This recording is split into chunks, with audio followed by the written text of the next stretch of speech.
ने बताया कि मूलचंद जी हमारे बीच में है, मंच पर हैं और काफी देर से वो प्रोग्राम देख भी रहे थे। मूलचंद जी, सबसे पहले हमने आज शाइनिंग हरियाणा के यहाँ कार्यक्रम रखा और आपकी पार्टी का भी आज कार्यक्रम था, बड़ी व्यस्तता आप लोगों की भी थी, लेकिन आपने समय निकाला। सांगठनिक तौर पर किस तरीके की आप लोग इस वक्त तैयारी कर रहे हैं शाइनिंग बीजेपी के लिए? भारतीय जनता पार्टी का जो कार्यकर्ता है वो कभी बैरिंगों में नहीं जाता। वो 24 घंटे देश के लिए, आम आदमी के लिए और पार्टी के लिए काम करता है। और जो भारतीय जनता पार्टी की तैयारी है, मैं 2014 की बात करूं, 2019 की बात करूं और आने वाले 2024 को भारतीय जनता पार्टी रणनीति बनाता है। जी, ये देश के 130 करोड़ लोगों की पार्टी है। किसी परिवार की लगता है ऐसे चुनावों में लगी रहती है पार्टी ना 24 घंटे। मैं मान के चलता हूं कि जो आने वाले तैयारी 24 घंटे। मेरा ये मानना है जो देश की जर्जर हालत रही, जो परिवारों की जो देश और प्रदेश में राजनीति रही, आम आदमी, गरीब आदमी, जो विकास की तरफ देश का इतना नहीं रहा। और भारतीय जनता पार्टी के आने के बाद देश में जो विकास की जो गति मिली है, हाईवेज की, रेलवेज की या फ्लाईओवर की, कनेक्टिविटीज की। और मैं कहता हूं कि मैं ये नहीं कहता मैं भारतीय जनता पार्टी को, आम लोग कहते हैं, सारी दुनिया कहती है कि भारत ने विकास के नाम से ये सब 8 साल में मुकाम पर हुआ। वो तस्वीरें शायद अतुल मंत्री जी तक पहुंची नहीं। वो बच्चियां जो वो बसों में लटकती हुई स्कूल जाती हैं, आती हैं। मुझे बसों के बारे में आप कहेंगे, मेरी 7 सड़कों के बारे में आप कहेंगे, मुझे पता है कि आने वाले जो एमसीएफ की भी आप बात कहेंगे, 7 सड़क है जिसको एफएमडी बना रहा है, ये आने वाले 4 महीने में ये भी कंप्लीट। जहाँ बसों की बात करेंगे, बसों में बच्चियां लटकी हैं। मैं ट्रांसपोर्ट से महकमे का हूँ। मुख्यमंत्री ने 700-600 बस ऐसी हैं जो बेटियों के लिए की हैं, भी बेटियां स्कूल में आना। तो फिर दिक्कत क्या है? मिसमैनेजमेंट है क्या है? अरे मिस नहीं भाई, 2 साल का जो कोविड का समय रहा और पूर्व में जब सरकारें जो आंदोलन 2016 की जो पॉलिसी रही, हम बसें नहीं खरीद पाए थे। और उस आंदोलन के बाद किलोमीटर स्कीम के बाद हमने 809 बस ली हैं। 1000 बस का टेंडर है।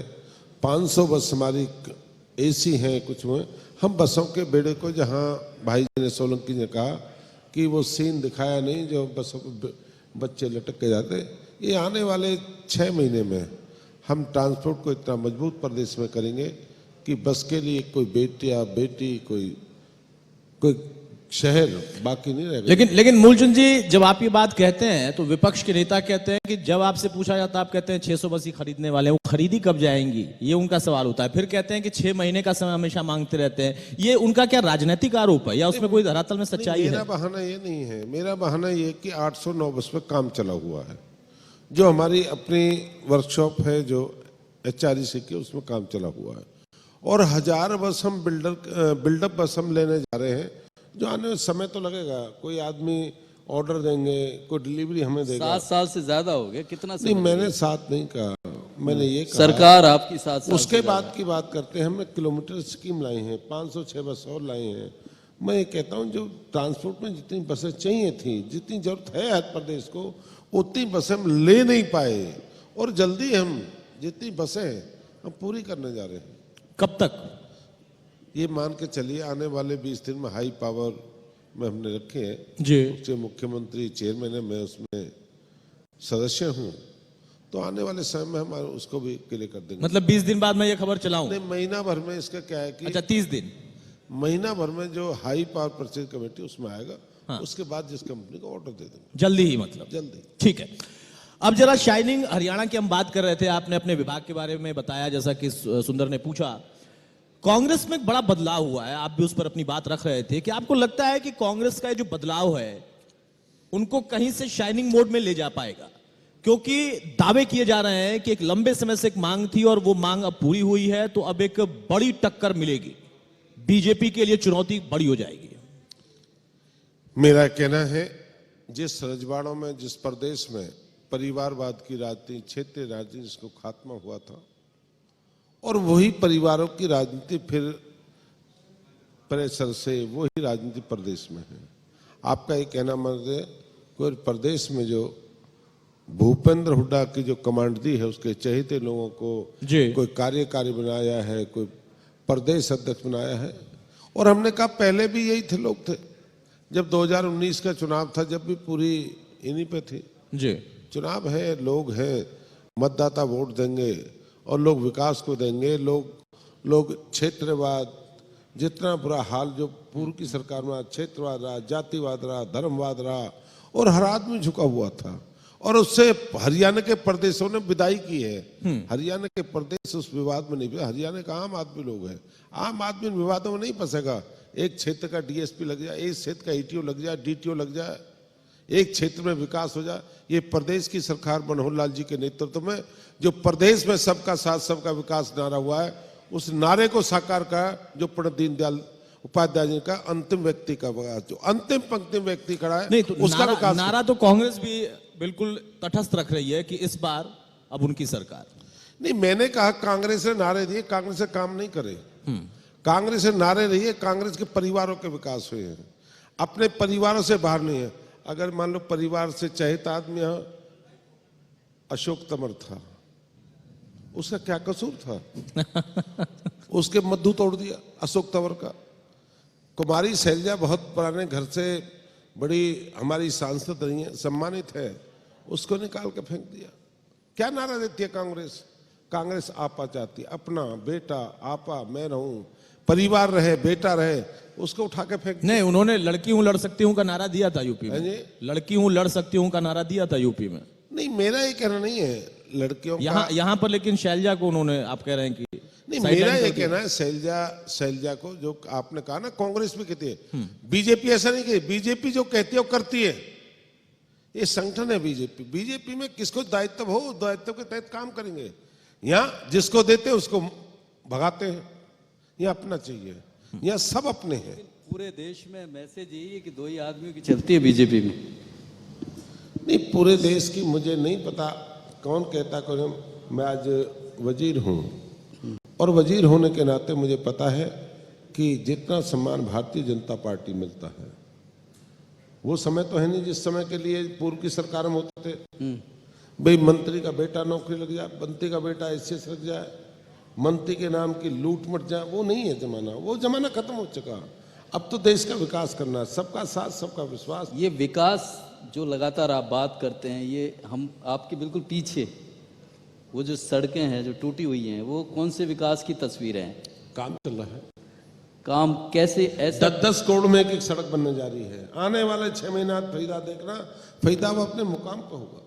आप जितने रोडों की बात कर रहे हैं, आप नेशनल हाईवे देखिए, यही हाईवे था। आज हाईवे 8 लेन पलवल तक जाइए, पार होटल तक चले जाते हैं। ये विकास है। ये प्रदेश के प्रधानमंत्री जी ने मेट्रो का आपके सामने है। मेट्रो तो आप लोगों ने अभी थोड़ी जेवर एयरपोर्ट के लिए नहीं, ये मेट्रो आप लोगों ने थोड़ी बनवाई थी। नहीं, मैंने ये नहीं कहा। बल्लौर से वहां तो गई है, वाईएमसी से। एक नहीं, अनेक मेट्रो हैं। आप हरियाणा में कितने हाईवेज देखिए। आज देखिए ना, हरियाणा में नारनौल से हाईवे जा रहा है अपना। जब आपकी सरकार बनी थी मंत्री जी, तो गुड़गांव में कहा था कि उद्योग विहार तक मेट्रो चली जाएगी। अब तक उसका अता पता नहीं है। 7 साल हो गए, 7 क्यों 7.5 साल हो गए। मैं ये नहीं कहता सब वो कांग्रेस यही तो बात कहती है, केवल रिबन काटते। मैं ये काम तो सारे हमने किए। मैं ये नहीं कहता कि सब कुछ ठीक हो गया। 2 साल की बीमारी के हालात के देखते हुए, 2 साल जो कोविड का समय है, उसके हालात के बावजूद सब कुछ ठीक है, सब कुछ काम हुआ है। तो ये कोविड भारी पड़ गई। नहीं, मैंने ये कहा कोविड के हालात को देखते हुए आज किसी भी क्षेत्र में जाके देखिए ना, भाई कौन से क्षेत्र में आपने सड़कों की बात की थी। आप सड़कें, जहां सड़कें तारकोल की बनती थी, आज आरएमसी के रोड हैं, बड़े रोड हैं, और जिसकी म्याद 40 साल है। 40 साल तक रोड नहीं टूट सकते। तो ये रोड है, आप देखिए आपकी बहुत सारी सड़कें हर साल बनती बिगड़ती हैं मंत्री जी शहर की। ठीक है, लेकिन मूलचंद जी, अब राजनीति पे मैं फिर से वापस लौटूंगा। आपने जवाब दिया कि आप जो कहते हैं, आपकी पार्टी जो कहती है वो करते हैं। कांग्रेस को आपने कहा कि वो सिर्फ अपना देखते हैं। आपके विभाग पर आऊंगा। रोडवेज की, हरियाणा रोडवेज की अगर हम बात करें तो मिसाल दी जाती है उसकी, लेकिन उसी बीच में मैं देखता हूं कि लगातार कहीं ना कहीं उस विभाग के अंदर जो एम्प्लॉयज हैं उनके अंदर कुछ न कुछ कुलबुलाहट सी रहती है। आप लोग कई बार बातचीत करते हैं, समाधान निकलता है, आश्वासन मिलता है, लेकिन वो कुलबुलाहट खत्म नहीं होती। आखिर वजह क्या है? क्या वहां पर कोई यूनियन की वजह से दबाव बनाया जाता है, या फिर वाकई उनकी जेन्युइन कुछ डिमांड्स हैं जो कि अभी तक पूरी नहीं हो पा रही हैं? नहीं, हरियाणा रोडवेज के कर्मचारी हैं और मैं इसको कहता हूं ये सबसे वफादार आदमी है। और कंडक्टर ड्राइवर तो प्रदेश की असली सेवादार हैं तो रोडवेज में कंडक्टर ड्राइवर हैं। अगर ड्राइवर किसी चालू करता है तो 8 घंटे अपनी आंख नहीं दबाता चलता है। और कंडक्टर जहां भी सवारी होता है टिकट काट के देता है, जो असली मेहनत के साथ अपना। और कहते हैं हरियाणा में जो बस है ये गरीब का हवाई जहाज है। इसमें गरीब आदमी कहाँ जाना है, जिसका सहारा नहीं उसका हरियाणा रोडवेज सहारा है। और मैं कर्मचारी उनकी बात कर रहा हूँ कि अपने रोडवेज के जो कंडक्टर ड्राइवर हैं वो मेहनती हैं और उसके कारण हरियाणा रोडवेज की उत्तर भारत में अपनी धूम है। बिल्कुल। कुछ साथी ऐसे हैं जो रोडवेज के कर्मचारियों को शोषण करते हैं। कौन है वो लोग? वही मैं पूछ रहा था। मैंने कहा आने वाले सब ठीक, अब सब ठीक है, सब ठीक कर देंगे कि हो गए? पूर्व में जो सरकार उनको एक ही काम के लिए रखते थे, नारे देने पे, धरने देने पे, वो सब खत्म हो गया। धरने, प्रदर्शन, कहते थे ये मेरी पार्टी की यूनियन है, ये मेरी पार्टी की यूनियन, ये मेरी अब सारी यूनियन हमारी है, सारी यूनियन हमारी है और सब प्रदेश के लिए काम नहीं, हमारी है मतलब आपकी है या आपकी पार्टी की हो गई? क्योंकि वो पहले अलग अलग पार्टी का बताते थे, अब क्या सब बीजेपी के हो गए? मैंने कहा रोडवेज की यूनियन अच्छा, है। रोडवेज की यूनियन, रोडवेज के यूनियन है, हम रोडवेज के कर्मचारी हैं, मैं भी रोडवेज का कह रहा हूँ, सब रोडवेज के लिए काम करेंगे। और उन्होंने डिमांडें की थी, हमने आज उनकी 2500 लोगों की हरियाणा के इतिहास में जब से हरियाणा बना, आप किसी कर्मचारी को पूछना जितनी प्रमोशन जितनी हरियाणा रोडवेज मिली कभी हरियाणा के इतिहास में नहीं मिली। कर्मचारी आपको कंडक्टर बता देगा, उनकी डिमांड है बसें होनी चाहिए। उनका आंकड़ा 4500 बस हम उसके बेड़े में शामिल करेंगे। 4500 बस हम उनके बेड़े में, जो उन्होंने कहा 4500 बस का बेड़ा होना चाहिए, हम पूरा करने जा रहे हैं। ये दिल्ली में मंत्री जी आम आदमी पार्टी ने महिलाओं के लिए तो फ्री किया ही है, इसके अलावा उनकी सुरक्षा के लिए ना बाकायदा उसमें गार्ड तैनात होते हैं। कुछ सीख लेते हैं क्या वो कहते हैं? जो हमारी बसें जो लेटेस्ट होंगी, पैनिक बटन के साथ होंगी, अपने कैमरे के साथ होंगी, ई टिकटिंग होगी, जीपीएस उसमें साथ होगी। तो ये नॉर्मल बसों का आप जिक्र कर रहे हैं या जो इलेक्ट्रिक बस वाला कॉन्सेप्ट? जो बसें जो अब नई सारी करें, सारी सभी में रहेगा, सभी में पैनिक बटन, ई टिकटिंग हम चालू करने जा रहे हैं।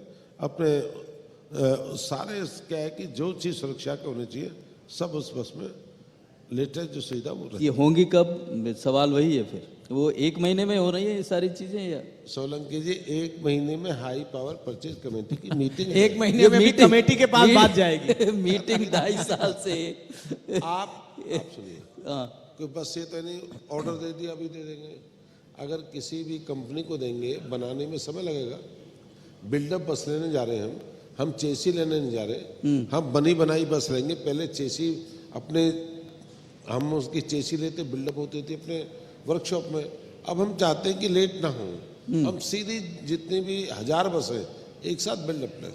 वो हाई पावर परचेज कमेटी में जो कंपनी आएंगी सर रेट तय करेंगी, कंपनियाँ तय करेंगी।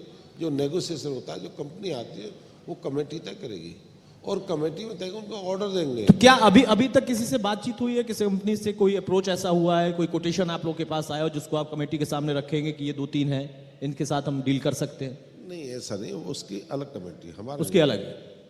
वो जो चलिए मंत्री जी, ये प्रदेश भी उम्मीद करता है कि जल्दी आप बसें रोड पर ले आए और लोगों को सुविधा हो। लेकिन एक और खतरा राजनीतिक तौर पर, अतुल ने कांग्रेस की बात की, हुड्डा साहब के कमान आने के बाद वो भी एक बड़ी चीज़ है क्योंकि बहुत जान आ गई है। एक आम आदमी पार्टी, आम आदमी जिस तरह से, क्योंकि पंजाब फतेह हो गया, दिल्ली हो गया, अब ये हरियाणा बचा है, बोला अब हरियाणा अपने को करना है। किस तरह से देखते हैं आम आदमी जिस तरह से? मेरा कहना हरियाणा प्रदेश सबका है, आम आदमी वाले भी आए, कांग्रेस वाले भी आए, सबका अधिकार है। चुनाव लड़ना सबका अधिकार है, वोट मांगना हर का अधिकार है, धरने प्रदर्शन करना हर आदमी का अधिकार, अपनी बात कहने का अधिकार है।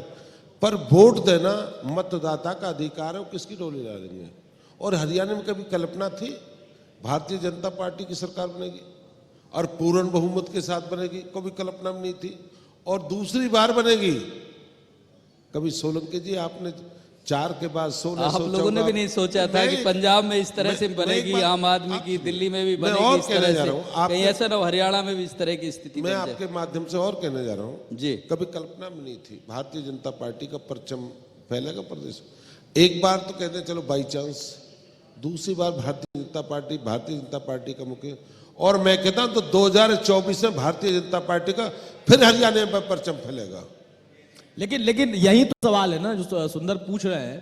सवाल ये कि आप कह रहे हैं कि वोट देना जनता का अधिकार है, कांग्रेस कह रही है कि हमारी बस तैयार है, बस में हमने पूरी अपनी भीड़ इकट्ठी कर ली है, कमान संभाल लिया हुड्डा साहब ने, तो अब जब वो बस निकलेगी तो वोट उन्हीं को मिलेगा।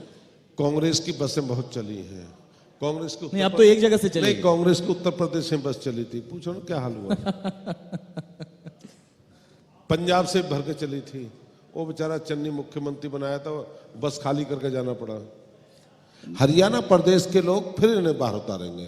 हरियाणा प्रदेश के मन की पीड़ा पूरी नहीं हुई। हरियाणा प्रदेश के लोग फिर भारतीय जनता पार्टी की इच्छा सरकार बनाएंगी कि आने वाले समय में जो विकास जो प्रदेश में हुआ है, पहले परिवार का विकास। आप तो कह रहे हैं कोविड ले गया 2-2.5 साल, कहाँ विकास हुआ? है जी, कोविड ले गया सारे विकास को। तो मैंने ये नहीं कहा, कोविड को भी देखा, कोविड की सारी दुनिया में हाहाकार था। दिल्ली में देखिए क्या क्या हाहाकार था, हरियाणा प्रदेश में देखिए।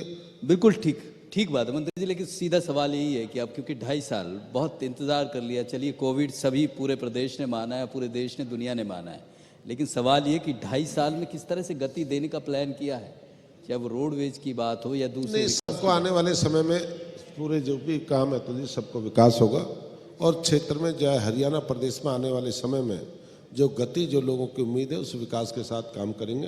किसानों की दिक्कत, नहीं, बिजली की दिक्कत, पानी की नहीं, दिक्कत। किसानों की दिक्कत नहीं है, किसान ठीक है, कुछ लोग परेशान हैं, किसान नहीं परेशान नहीं है, किसानों को उकसाने वाले परेशान हैं। मंडी में किसान के आज मंडी में 2100 रुपए गेहूं बिक रहा है। मंडी में बेचने लोग आए नहीं अतुल, क्योंकि वो पहले ही पैसे काट लिए, वो जो अकाउंट में आते हैं आप- नहीं, वो ये पहले इसमें के लोन के पैसे इसमें थे, एक वो सवाल, काट के- इसमें सवाल सुंदर ये भी इसलिए है। वो आए नहीं, मंडियों में नहीं आए, वो दो बाहर सवाल बेचने हैं। लगे। इसमें हो सकता है कि एक पॉजिटिव हो, एक निगेटिव हो। पॉजिटिव ये है कि कई जगहों से खबरें आई कि किसान जो मंडी था उसके अलग जो व्यापारी हैं प्राइवेट, उनके पास गया क्योंकि दाम उनको ऊंचा मिला, तो ये तो अच्छी है, सरकार की यही कोशिश थी। लेकिन बहुत सारी जगहों से खबरें ऐसी भी थी जो सुंदर पूछ रहे हैं कि वहां पर्ची पहले ही, पैसा पहले ही कटना शुरू हुआ, तो वहां पे लोग नहीं पहुंचे, किसी और को दिया। मेरा ऐसा है, किसान को भरोसा आने वाले समय में कि गेहूं का आने वाले समय बहुत भाव तेज होना, और लोगों का यह भी कहना है कि गेहूं 3000 से पार जाएगा, ये भी लोगों के आंकड़े लोग कहते हैं, और लोगों ने उतना ही गेहूं निकाला है जितनी लोगों को जरूरत है। और ये भारतीय जनता पार्टी की सरकार है जितने किसान को सब कुछ मिला है, और आज शायद 2100 के करीब, शायद 2100-2200 करीब जी गेहूं अपना बिक रहा है। और मेरा ये कहना है कि कांग्रेस सब ठीक है, वो कांग्रेस के जो लोग हैं जो प्रदेश में जो चाहते हैं, जो हुड़दंगबाजी करना चाहते हैं, वो लोग पीड़ा है, वो परेशान है। वो किसान परेशान नहीं है, किसान तो खेत खलियान में काम कर रहा है, वो लोग परेशान जो राजनीति काम करे कहाँ जो से? किसान को हथियार बनाते हैं। बिजली की दिक्कत राजनीति इतनी किसान है, को बिजली की दिक्कत इतनी हाँ, है। बिजली की है, आने वाले 10 दिन बिजली ठीक हो जाएगी। कि अप्रैल का महीना था, गर्मी बहुत चरम पे थी, कब कल्पना में नहीं, लेकिन इसकी तैयारी तो हो सकती थी ना, क्योंकि जैसा तर्क दिया जा रहा है, चलिए हम उस तर्क को मान लेते हैं कि हाँ तकनीकी तौर पर कोरोना की वजह से कोयले की खदान नहीं हो पाई, तो कोयले की कमी है, वो मान लिया। सरकार के सामने भी चुनौती थी, कोरोना ऐसा नहीं है कि सरकार में बैठे लोगों के लिए चुनौती नहीं था, लेकिन ये प्लानिंग तो हो सकती थी ना कि हाँ अब इस फेज में हम आ गए हैं, यहाँ पर अब गर्मी आएगी, और अब इस बहुत सालों के बाद जैसा हुआ है कि कई सालों के बाद जो है इस बार अप्रैल में ही पारा इतना ऊपर चला गया, और कल की जो डिमांड थी वो इतनी जबरदस्त थी कि आपको उसके लिए कट लगाना पड़ता ही, वरना आपकी ग्रिड फेल हो जाती। ये प्लानिंग क्यों नहीं हो पाई? कभी कल्पना भी नहीं थी अप्रैल में इतनी जो 40-42 के पर डिग्री टेम्परेचर था, कभी कल्पना थी? कभी आपने कल्पना नहीं सोचोगी अप्रैल का महीना 42 का होगा।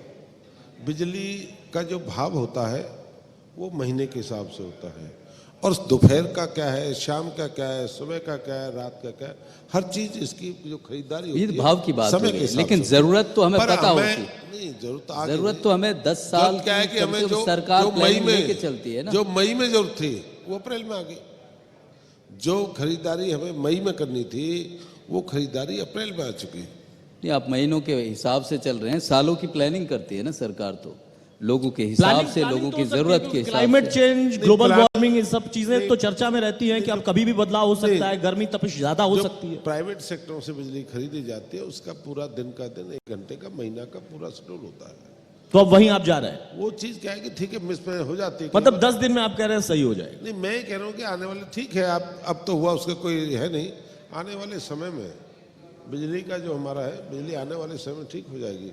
आने वाले 10-12 दिन में मुख्यमंत्री जी खुद इस मीटिंग में लगे हैं, कई मीटिंग ले चुके हैं अधिकारियों की भी, और जहां से बिजली का करना वो मुख्यमंत्री स्वयं इसमें लगे जी। हैं। आने वाले 15 दिन बिजली का बिल्कुल ठीक हो जाएगी, और 1 तारीख से बिजली और ठीक होगी, 15 तक पूरी हो जाएगी। एक और बात है सर, बिजली का आपने बड़ा भरोसा दे दिया कि 10-15 दिन में ठीक हो जाएगी, लेकिन एक जो पानी की बुनियादी ज़रूरत है, पानी को लेकर हम लगातार, चाहे वो मेवात की बात करें, इवन यहाँ आपके शहर में फरीदाबाद NIT की बात करें, नहर पार की बात करें, वो सारी स्थिति प्रदेश में, ये तो पीने के पानी की है, नहरी पानी या किसानों के पानी की तो बाद की बात है, ये तो बुनियादी ज़रूरत है। इस पे क्या कहेंगे आप? सबसे बड़ा, बिल्कुल आपने जवाब वो पूछा जो दक्षिण हरियाणा का दर्द है, और जो पलवल का, फरीदाबाद और मेवात का, गुड़गामा का जो दर्द है,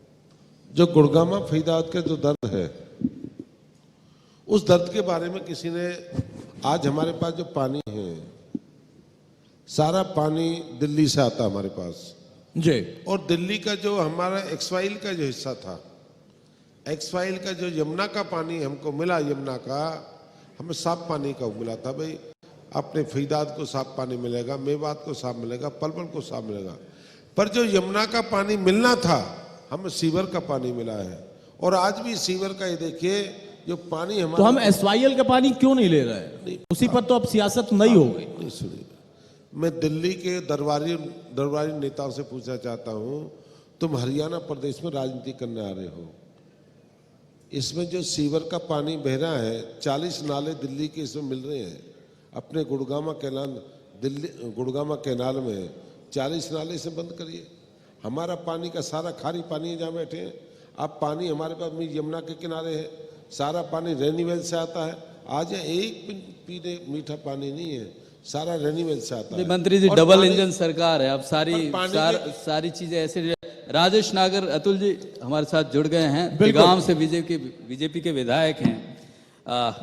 नागर साहब, मंत्री जी कह रहे हैं कि जो विकास बीजेपी सरकार कर रही है, और हमेशा 24 घंटे विकास की बात करती है, लेकिन हम शहर में, हमारे साथी जो रिपोर्टर हैं वो भी खबर भेजते रहते हैं, हमारे सहयोगी, कि जो हालात हैं, ये बिजली पानी, ये तो बुनियादी ज़रूरत हैं, और आपका क्योंकि एरिया उधर नहर पार का पड़ जाता है, उन लोगों की जो दिक्कतें हैं उनको कितनी जल्दी आप या सिस्टम तक, सरकार तक कैसे हल करवाने का सोच रहे हैं?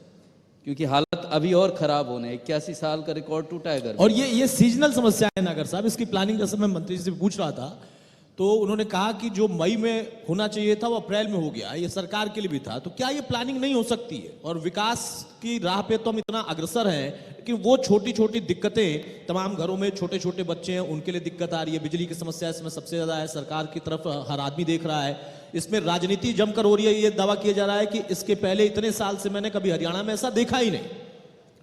देखो, बिजली की अगर हम बात करें, ये अप्रैल में जो अब की बार गर्मी पड़ी है, ये मेरे ख्याल 100 साल का एक रिकॉर्ड टूटा है।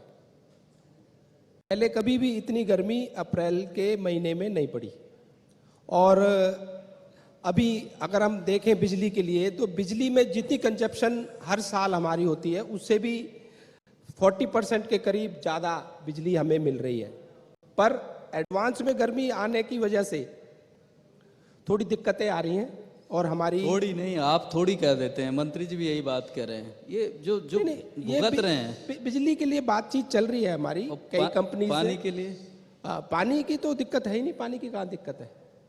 पानी की आपको दिक्कत नहीं है, हमारे दिक्कत नहीं है। पानी की दिक्कत तो अनवरत रहती है, दक्षिण हरियाणा में तो पानी ही सबसे बड़ा। नहीं रोहित जी, बिजली चली जाती है तो पानी भी क्या हो जाता है, जब पानी ठीक हो जाएगा, बिजली ठीक हो, पानी पूरा आ हो जाएगा, जाएगा, पानी की सब इतनी ठीक हो दिक्कत। जाएगा, बिजली आएगी तो पानी मिल जाएगा। और रही बात विकास के लिए रोड्स की बात, जो मैं बात करूं तो ग्रेटर फरीदाबाद में काफ़ी रोडों के टेंडर हो चुके हैं और काफ़ी रोडों के टेंडर वो पैच वर्क के लिए भी टेंडर हो चुके हैं और आने वाले समय में बहुत सारी योजनाएं, जैसे हमारे वहाँ ग्रेटर फरीदाबाद में टाउन पार्क एक नया बनने जा रहा है, एक आपका स्टेडियम इंटरनेशनल लेवल का एक स्टेडियम बनने जा रहा है, आपके कम्युनिटी सेंटर्स हमारे ग्रेटर फरीदाबाद में बनने जा रहे हैं।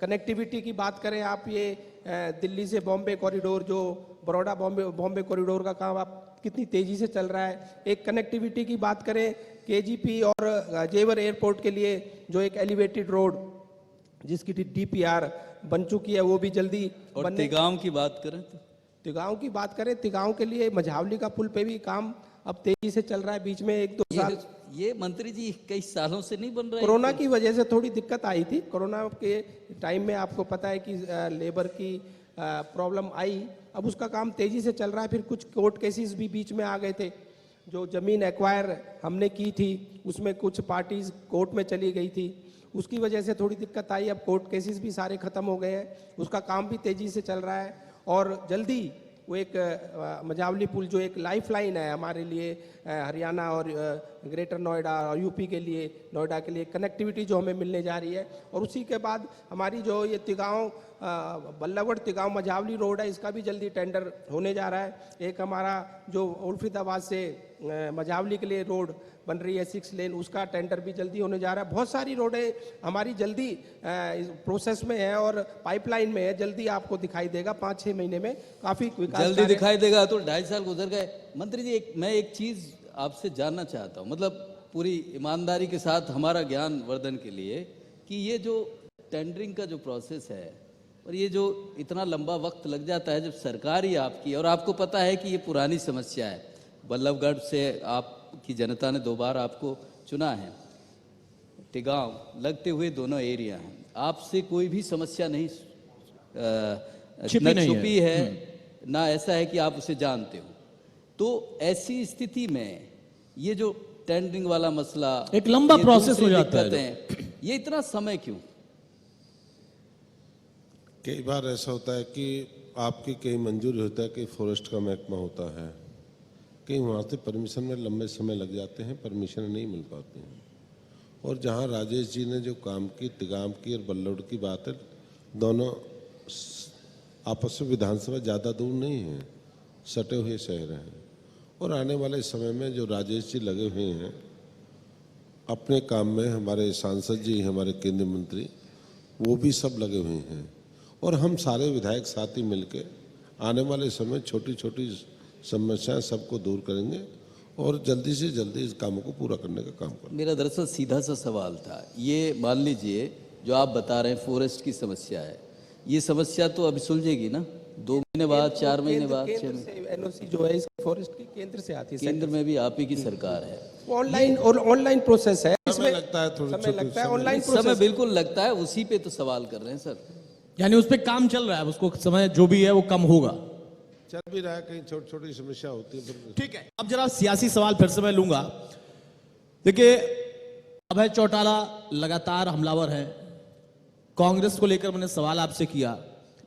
आम आदमी पार्टी जिस तरीके से लोगों को शामिल करा रही है और वो एक ऐसा सेट करने की कोशिश में है एजेंडा कि हाँ, विपक्ष अगर कोई बन सकता है तो हम बन सकते हैं, और वो भी तर्क के आधार पर। वो कहते हैं कि स्कूल, वो कहते हैं कि हमारी शिक्षा व्यवस्था, वो कहते हैं कि हमारे यहाँ पर बिजली पानी को लेकर हमने क्या प्लानिंग की है, कैसे हम फ्री देते हैं, कितने यूनिट, और उसके बाद उसका क्या चार्ज हम लेते हैं।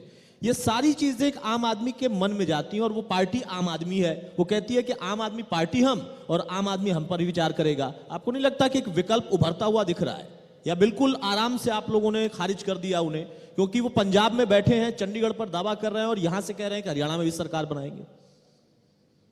आपने ठीक कहा, आम आदमी पार्टी की दिल्ली से विदाई होने जा रही है। दिल्ली से विदाई वो तो होने कह रहे जा हैं हरियाणा में सरकार बनाने और जा रहे हैं।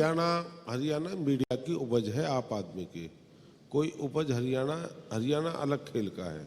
हरियाणा राजनीतिक क्षेत्र का अलग प्रदेश है और हरियाणा ने इतिहास के भजनलाल के छोरे ने पार्टी बनाई थी ना, बड़े x MLA x MP join करा था, लास्ट में क्या रहा है, कोई रहा उसके पास, सब भाग गया। हरियाणा मिजाज देखता है प्रदेश में, आम आदमी सबसे झूठी पार्टी है, मतलब सब कुछ फ्री वाली पार्टी है, हर आदमी को। तब भी लोग भरोसा कर रहे हैं उस पर। हाँ, लोग फ्री का शामिल भी हो। ना तो फ्री का कोई खाता ना फ्री कोई देता। हरियाणा में नहीं चलता है। मंत्री कह रहे हैं कि हरियाणा में फ्री वाला कॉन्सेप्ट नहीं, आम आदमी भी चाहता है, नहीं चाहिए फ्री। नहीं है पानी, हरियाणा में। सड़क, ये सब बुनियादी जरूरत है, इसमें क्या फ्री? शिक्षा, बिजली, पानी, ये तो जरूरत है लोगों की, इसमें क्या फ्री? नहीं, मैंने कब कहा है? मेरा काम है पानी मुझे चाहिए, मैं पानी लूंगा। बिजली 4 बल्ब जाने मैं पैसे दूंगा, और मैं लाइट ले लूं पूरे शहर को जमा, तो क्या फायदा? बिजली पैसे से आती है, अभी हाहाकार मचा हुआ है। ठीक है, अब समय की थोड़ी बाध्यता है। सुंदर नागर साहब, यही सवाल मेरा आपसे कि आप लोगों के लिए चैलेंज नहीं लगता है एक विधायक के तौर पर? आपको क्या लगता है कि ऐसा तो नहीं कि एक नया चैलेंज उभर जाएगा? अभी पंजाब में इनकी सरकार आई है, अभी आप देख रहे हैं वहाँ खालिस्तान के नारे लग रहे हैं लग रहे हैं? और ये हमारा बॉर्डर स्टेट है, पंजाब हमारा बॉर्डर स्टेट है। अगर इस तरह के नारे वहां पर लगेंगे खालिस्तान आप पटियाला की घटना का जिक्र कर रहे हैं, पटियाला की घटना का जिक्र कर रहे हैं, तो वही कर रहे हैं। तो इस तरह के अगर नारे लगेंगे खालिस्तान के, अभी तो सरकार बने 1 महीने के करीब ही हुआ है, और किस तरह से हम सेफ, हमारी कंट्री, हमारा देश। नहीं, भगवंत मान कह रहे हैं मैंने अच्छा संभाला है। क्या मिला है? वो कह रहे हैं कि मैंने अच्छा संभाला है, मैं संभाल लूंगा। ये संभाल, खालिस्तान के नारे लगने अच्छा संभालना है? नहीं, देखिए कभी आप ओवर कॉन्फिडेंट के शिकार ना हो जाए। कॉन्फिडेंस नहीं कह रहा मैं देश की सिक्योरिटी के लिए बात कर रहा हूँ। मैं ये वो पार्टी आएगी जाएगी। दिल्ली में भी लोगों ने ऐसे ही सोचा, वो चला नहीं पाएंगे। दिल्ली में तो मतलब ऐसा हो गया है कि उन्हें हटाने वाला कोई नहीं। ऐसे ही पंजाब में ऐसा नहीं है। अभी आप आने वाले समय में देखना, और ये जो हरियाणा हमारा स्टेट है, यहाँ पर लोग संपन्न लोग हैं, मेहनत करने वाले लोग हैं, अपना खुद कमाकर खाने वाले लोग हैं, उनको फ्री में कुछ नहीं चाहिए। पंजाब में ऐसे लोग, पंजाब में बाहर के लोग बहुत आए हुए हैं, दूसरे स्टेट से बहुत लोग आए हुए हैं। वहाँ के लोग तो ज्यादातर बाहर, कोई कनाडा है, कोई अमेरिका है, कोई यूके में है। एक बात तो कॉमन निकली, जैसा मूलचंद जी भी कह रहे थे और नागर साहब भी कह रहे हैं कि हरियाणा के लोगों पे इनको भरोसा है कि वो कम से कम फ्री वाले में नहीं फंसेंगे, और उनका मिजाज अलग है। रही बात स्कूलों की, जब से हरियाणा बना है, स्कूल यहाँ पर जो पहली बार हमारी सरकार ने मॉडल संस्कृति स्कूल सीबीएसई पैटर्न पर स्कूल बनाए, नई बिल्डिंग्स यहाँ पर स्कूलों की बन रही है, सीबीएसई पैटर्न पर यहाँ पर पढ़ाई हो रही है। तो ये छोटी बात नहीं है। हरियाणा 66 में बना था, पर अभी तक हमारे सरकारी स्कूलों की हालत क्या थी? पर अब हमारे सरकारी स्कूलों में सीबीएसई की पढ़ाई हो रही है, इंग्लिश मीडियम में पढ़ाई हो रही है। नर्सरी से पहले 6th से वहाँ पे इंग्लिश, यानी कल को कुछ दिनों के बाद आप भी ये कहेंगे कि हमने स्कूल बनाया है और हरियाणा मॉडल दिल्ली वालों देखें आगे, दिल्ली में जो उन्होंने सरकार चला रही है वो देखें। हमारे 150 के करीब सीबीएसई स्कूल बन चुके हैं, अब 600 और बनने जा रहे हैं। आप जिसको ना हो बल्लभ में जाके स्कूल देखना, बल्लभ का कॉलेज देखना, बल्लभ आम आदमी पार्टी वाले क्यों कह रहे थे कि हमें ले चले? वाले कह रहा हूँ, आप उनको कहिए कि चले वहां पे। मैं आपके चैनल के माध्यम से कह रहा हूँ, अगर आम आदमी वालों को देखना है तो बल्लभ के स्कूल देखो, बल्लभ का कॉलेज देखो, बल्लभ का बेटियों को देखो। देश की आज़ादी के बाद, आज़ादी से पहले अगर मनोहर की प्रदेश के मुख्यमंत्री मनोहर लाल जी के बाद अगर 66 करोड़ रुपया लगा है तो स्कूल में लगा है, तो बल्लभ क्षेत्र में लगा है। मतलब आपका बल्लभगढ़ का स्कूल आपका मॉडल मैंने राजेश के अलग है, राजेश वाले अलग है। मैं कह रहा हूँ जाके तैयार, राजेश जी बना रहे हैं। चलिए चूंकि समय की कमी है मंत्री जी, माफी चाहूंगा। बहुत शुक्रिया हमारे साथ जुड़ने के लिए, बहुत शुक्रिया नागर साहब आपका भी। बल्लभगढ़ या तिगांव का ये देखना, आम आदमी पार्टी को बस वही करना होता है। मंत्री बहुत शुक्रिया। चलिए, बेहद शुक्रिया आप दोनों हमारे खास मेहमान। Over to Ananya. धन्यवाद मूलचंद जी, बहुत बहुत शुक्रिया। राजेश नागर जी, आपका भी बहुत बहुत शुक्रिया। और इसके साथ ही जो हम इंडिया न्यूज़ एक छोटा सा प्लांट आपको सम्मान के तौर पर, एक यादगार लम्हे के तौर पर याद दे रहा है, और इसी के जरिए एक संदेश कि पर्यावरण को